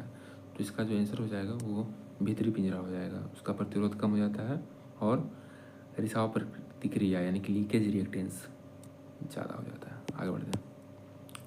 निम्नलिखित में से किस में स्ट्रोबोस्कोपी इफेक्ट संबंधित नहीं है ना, किसी से स्ट्रोबोस्कोपी इफेक्ट संबंधित नहीं है। स्ट्रोबोस्कोपी की इफेक्ट क्या होता है, ये होता है जैसे मान लीजिए लाइट चल रहा है उसमें पंखा आपको रुका हुआ दिखेगा, तो ये किस केस में दिखता है, या फिर बहुत बार क्या होता है ना कि चक्का चल रहा है, रुका हुआ आपको दिख रहा है। क्यों रुका हुआ दिखता है? तो उसमें जो लाइट होता है ना, लाइट वो फ्रीक्वेंसी पे ही डिपेंड करता है। बहुत सारा जो लाइट है वो फ्रीक्वेंसी से चलता है। जैसे कि मरकरी वेपर लैंप, ये फ्रीक्वेंसी पे डिपेंड करता है। सोडियम वाष्प लैंप, ये भी फ्रीक्वेंसी पर डिपेंड करता है। और फ्लोरोसेंट लैंप, ये भी फ्रीक्वेंसी से रिलेट करता है। इसके हेल्प से ही चलता है, इसके अनुसार चलता है। अगर फ्रीक्वेंसी कम हो जाएगा तो लाइट ज़्यादा ब्लिंक करता है ना, ज़्यादा दिखता है, जल रहा है, बुझ रहा है। लेकिन इनकैंडेसेंट लैंप को सबसे कोई मतलब नहीं है फ्रीक्वेंसी से, वो अपना कॉन्स्टेंट लाइट देते रहेगा। तो संबंधित नहीं है, कौन नहीं है? इनकैंडेसेंट लैंप संबंधित नहीं है। आगे बढ़ते हैं। एक उभयनिष्ठ आधार धारा लाभ यानी कि common base current gain alpha का मान 0.98 है। तो उभयनिष्ठ संग्राहक धारा लाभ यानी कि common collector current gain Y या गामा का मान क्या होगा? तो देखिए इसमें क्या होता है ना कि अल्फ़ा से बीटा कन्वर्ट करने में इसमें बहुत ज़्यादा प्रॉब्लम होता है लोगों को, उसको ये बढ़िया समझते हैं। तो बीटा का जो वैल्यू है ना वो हमेशा अल्फ़ा से ज़्यादा होता है। और ज़्यादा करने के लिए क्या करना होगा? हम लोग को बेस का जो वैल्यू है उसको कम करना होगा। बेस मतलब कि आधार, आधार मतलब कि उसको हर बोलते हैं ना, हर, डिनोमिनेटर। तो जो हर है, हर का वैल्यू को हम लोग अगर कम करेंगे और अंश का वैल्यू को ज़्यादा करेंगे तो बीटा का वैल्यू ज़्यादा हो जाएगा। तो यहाँ पर जो फॉर्मूला है मैं याद करवाने का प्रयास कर रहा हूँ, कैसे याद किया जाता है इसको। तो यहाँ पर अल्फ़ा तो अल्फ़ा ही हो जाएगा, नीचे 1 माइनस अल्फ़ा हो जाएगा। क्यों हो जाएगा? क्योंकि इसका वैल्यू हमको कम करना है। वही अगर हम लोग बीटा की जगह पर अगर अल्फ़ा निकालना होता तो हम लोग क्या करते हैं, बीटा तो ऊपर में होता ही होता, लेकिन नीचे 1 माइनस अल्फ़ा होता है कि 1 प्लस बीटा होता है कि 1 माइनस बीटा होता है, 1 प्लस बीटा होता है। क्यों 1 प्लस बीटा होता है? क्योंकि अल्फ़ा का वैल्यू कम होता है। कम कब होगा? जब उसके हर में हम लोग ज़्यादा से भाग देंगे, प्लस से भाग देंगे। और बीटा का वैल्यू ज़्यादा होता है। ज़्यादा कब होगा? जब हम लोग उसमें हर में कम से भाग देंगे। इसलिए यहाँ पर माइनस कर दे रहे हैं, माइनस कर दे रहे हैं, और यहाँ पर हम लोग प्लस कर दे रहे हैं। इसको समझिएगा, ठीक है।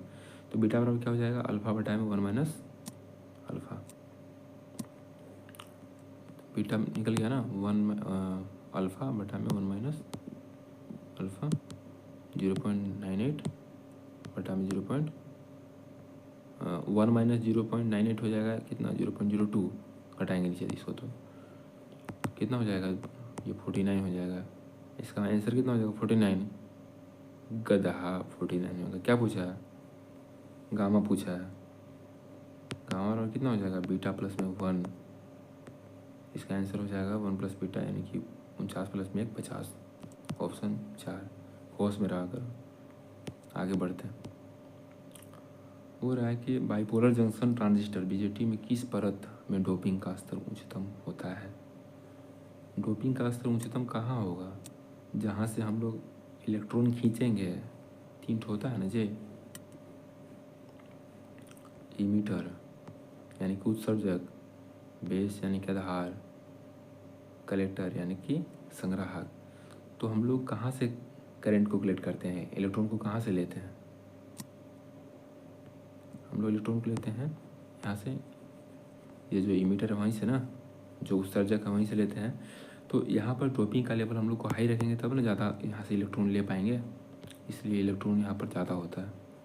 तो इसका आंसर हो जाएगा ऑप्शन 3 उत्सर्जक। आगे बढ़ते हैं।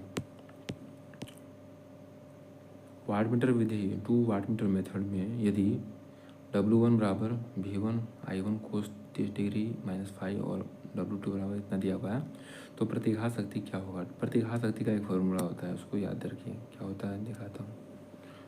तो जो हम लोग P निकालते हैं, P के लिए तो डायरेक्ट हो जाता है क्या? W1 प्लस में W2। लेकिन जो Q होता है ना, उसके लिए होता है √3 इंटू W1 माइनस W2। √3 का मतलब कितना होता है? 1.73, 1.72 होता है ना। तो यहाँ पर इसको रख देंगे वैल्यू। क्या हो जाएगा इसका आंसर? फर्स्ट हो जाएगा। देखिए फिर से 1.72 इंटू W1 माइनस W2, इसका आंसर हो जाएगा फर्स्ट। आगे बढ़ते हैं।